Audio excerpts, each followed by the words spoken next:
Please subscribe for more. Under the silver gleam of a crescent moon, the village of Timber Hollow lay wrapped in the hushed whispers of night, broken only by the faint hooting of an owl.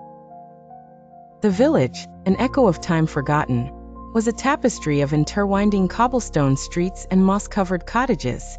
Its secrets lay buried in the past, entwined with the leafy tendrils of the ever-encroaching forest. For generations, Timber Hollow had feared the midnight train, a spectral locomotive that rumbled through its misty shadows, never stopping, never slowing. Whispers claimed it fed on souls, or perhaps on something more elusive. Marianne, a native of Timber Hollow, was a woman of curious disposition. Her fascination with the unknown often led her to search the old stories told by the elderly, who'd speak of the train with wide, weary eyes. On her night outings, she would perch beside the ancient rails, a lantern by her side to stave off the darkness, eager to unravel the mystery of the midnight train.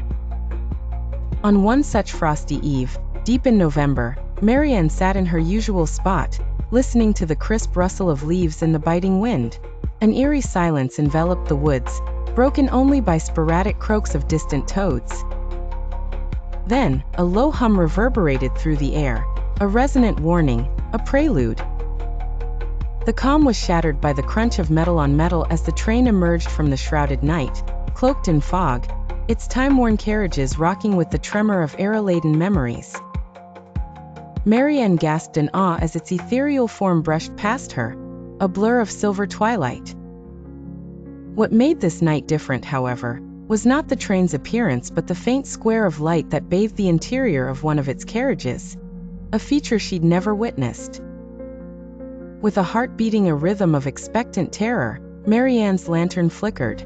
She squinted, focusing her gaze into the carriage's illuminated portal.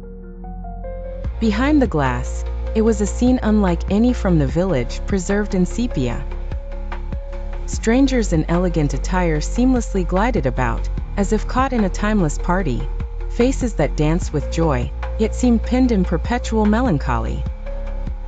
As Marianne watched, transfixed, she saw herself amid them, yet she had never joined such gatherings. Driven by a compulsion she couldn't resist, a need not born of impulse but maybe of destiny, she stood, lantern trembling in hand.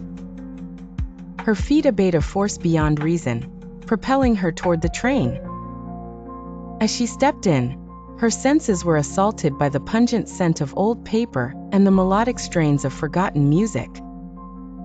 The world outside blurred, dissolving into an unfamiliar haze.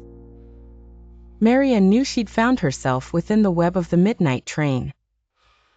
The patrons, each pale as moonlight, greeted her with nods veiled in sadness. She realized she was now part of their eternal dance, ever traveling between worlds. Marianne, a woman of endless curiosity, had solved the mystery but had become a part of it. As the village clock struck midnight, the inhabitants paused, aware of the distant rumble yet again, a reminder of Marianne's journey into the forbidden. In Timber Hollow, the legend continued. The midnight train would never stop, forever carrying its passengers through the layered realms of the past and present, always skipping Timber Hollow, always unfazed by the transient drift of time. Indeed, it fed not on souls but on lives, stories left untold by those who sought to venture beyond what was known.